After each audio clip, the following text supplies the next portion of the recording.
I'm Joanne. Sitting in my new office, looking out at the bustling city, I'm reminded of the long journey that brought me here. The words "your work is amateur."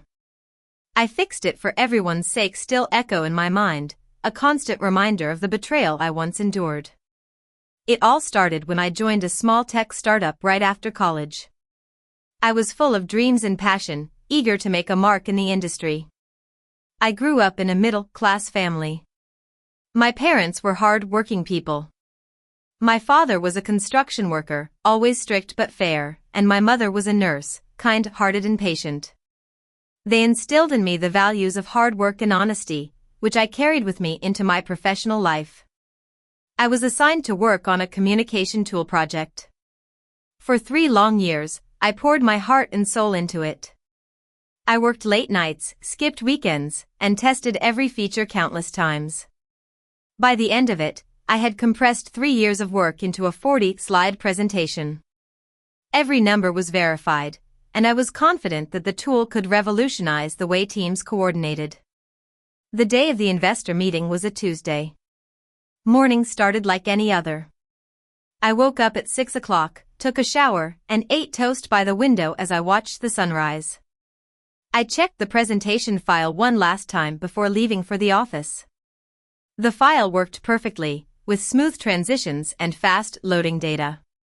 I even practiced my pitch in front of the bathroom mirror twice, feeling a bit silly but determined to make it perfect. When I arrived at the office at 8 o'clock, I was surprised to see Ryan already there. Ryan was a 35-year-old senior employee who had been with the company for 7 years. He usually came in around 10 o'clock. He had headphones on, typing away at his keyboard, with an energy drink sitting next to it. I waved at him, and he nodded back. "Big day," he said, pulling one headphone off.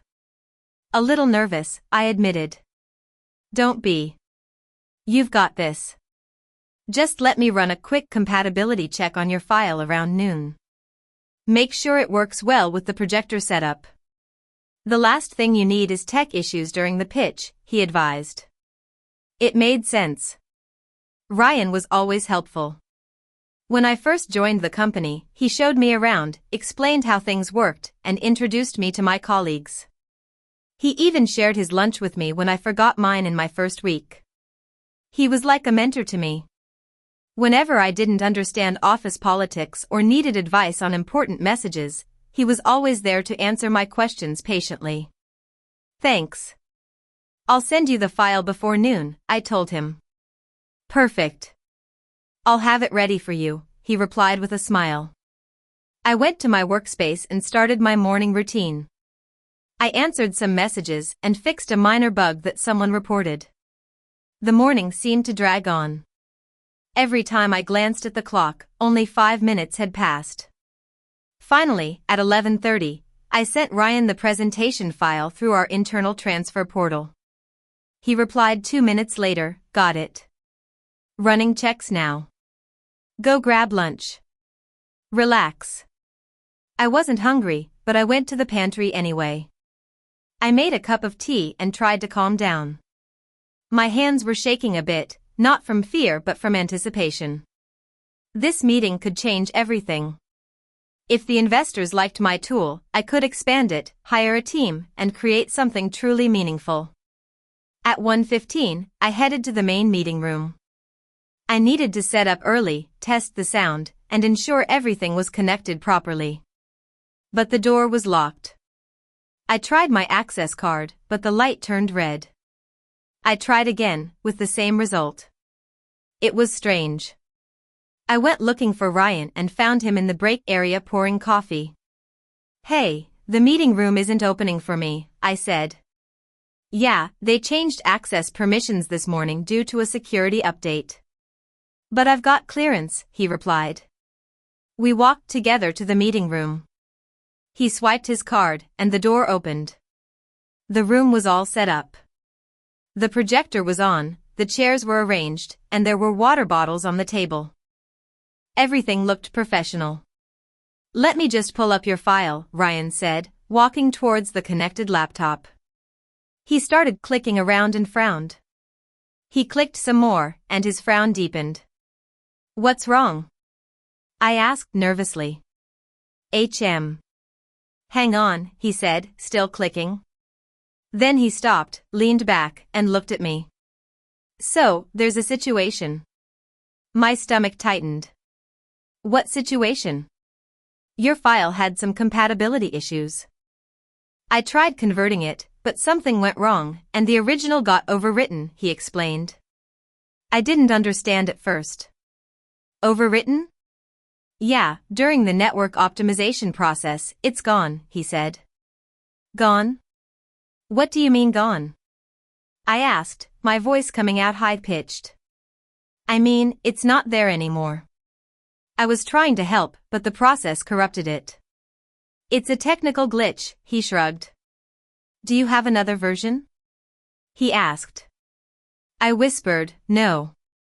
Our company policy requires everything to be on the internal server. No external drives are allowed because of security risks, and I followed the rules. That was the only version. Seriously, Joanne, you should always maintain multiple versions. Didn't they teach you that in school?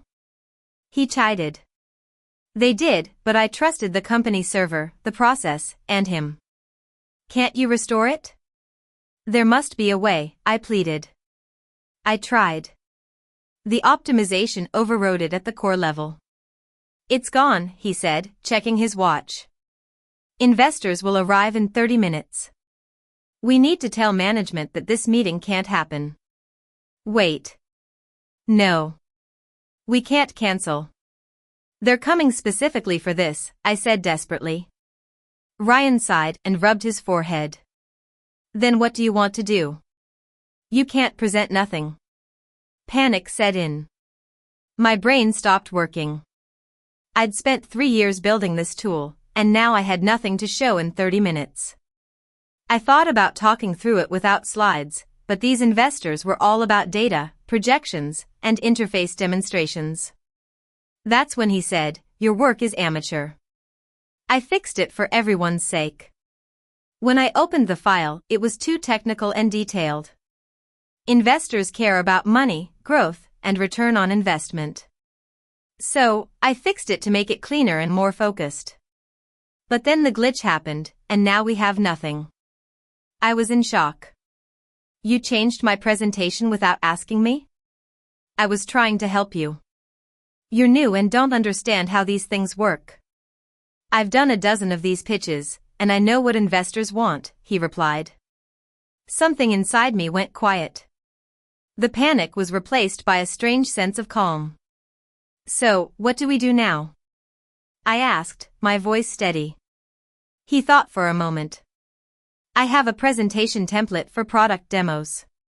I can adapt it quickly and fill in what I remember about your tool. It won't be as detailed, but it'll give the investors something to look at. Okay, I said. There was nothing else I could do. The meeting was in 25 minutes, and my work was gone. The investors arrived at 2 o'clock sharp. After handshakes and introductions, Ryan started the presentation. His slides were basic, with simple graphics and bullet points.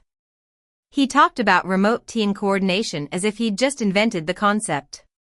When the investors asked questions, Ryan often deferred to me for technical answers, but he took the lead in presenting the overall idea.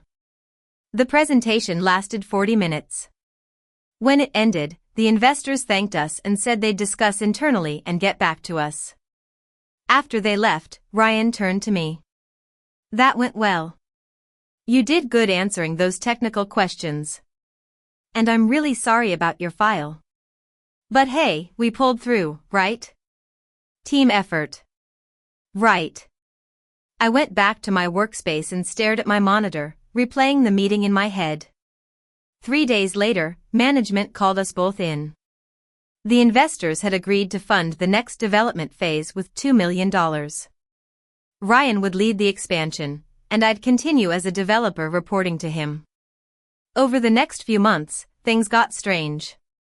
Ryan ran the meetings, made all the decisions, and took interviews with tech blogs. Every article mentioned his name, but none specifically mentioned me. He was nice to me on the surface, checking in on my progress and bringing me coffee sometimes. 4 months after the investor meeting, one of the investors reached out to me directly through a personal message. "We were impressed with your technical knowledge during the presentation. Would you be open to a conversation about future opportunities?" I was shocked but excited. We set up a call, and they revealed that they were opening a new division in a different city, focused on communication tools for distributed teams. They needed a lead developer who understood the technical side and could build from the ground up. I was very interested. But then I thought about Ryan, his betrayal, and how he'd taken credit for my work. I had a plan. I asked them to make sure Ryan was promoted to the vice president level at my current company. They were initially confused, but when I explained that I needed to lock him in with a long-term contract, they agreed. 2 months later, Ryan was named vice president of product development. There was a big celebration in the office. I watched him smiling and accepting praise, knowing that his promotion was my trap. 1 week after his promotion, the investors announced the new division. I was named as the lead developer. The news spread like wildfire, and I started getting messages from friends and colleagues. Ryan sent me a short message, "Congratulations on the new role. Exciting opportunity." I replied, "Thank you. Learned a lot here." I gave my 2-week notice. Management was shocked, but I declined their counter offer. Ryan avoided me during those 2 weeks. On my last day, as I was leaving, I saw Ryan in the main workspace. Our eyes met for a second, and I knew he understood what I'd done. In the new city, I started rebuilding the tool from scratch. The team was small and respectful. My direct report, Alex, was a 40-year-old with 15 years of experience. He was my biggest support. Instead of being competitive, he asked good questions and offered useful suggestions. Months passed, and the tool took shape. We added features I'd only dreamed of before. The investors were impressed and decided to accelerate the launch timeline from 9 months to 6. We worked hard, and 5 months later, we had a working product ready for beta launch. I built the presentation myself this time and made sure to keep multiple versions. The demonstration was a huge success. There were 70 people in attendance, and after my 90-minute presentation, people clapped and several potential clients approached me. One of the investors told me that Ryan had reached out to them 3 times, asking about senior-level positions. They'd told him they were fully staffed. It was satisfying to hear, but I mostly felt tired. Launch day was a huge success. We got hundreds of sign-ups in the first hour and thousands by the end of the day. Tech journalists wrote positive reviews, and one in-depth article detailed my original work, Ryan's presentation, and my journey. Year 1 ended with 200,000 active users, 15 major corporate clients, and positive revenue. We were expanding, and I was hiring more team members. Year 2 brought even more success. We crossed 500,000 users, won industry awards, and got featured in major business publications. On the last month of Ryan's 3-year contract, he sent me a message. "What you built is remarkable. What I did was wrong. I'm sorry. I don't expect forgiveness, but I'm genuinely impressed by what you've accomplished." I replied, "Thank you for the message. I appreciate the acknowledgement. I hope you find your next opportunity fulfilling." 2 weeks later, I learned that he'd taken a new job as a senior project manager in a smaller company. Year 3 brought acquisition offers. We chose the right company that valued our independence. I stayed on as the director, and financial security was beyond what I'd ever imagined.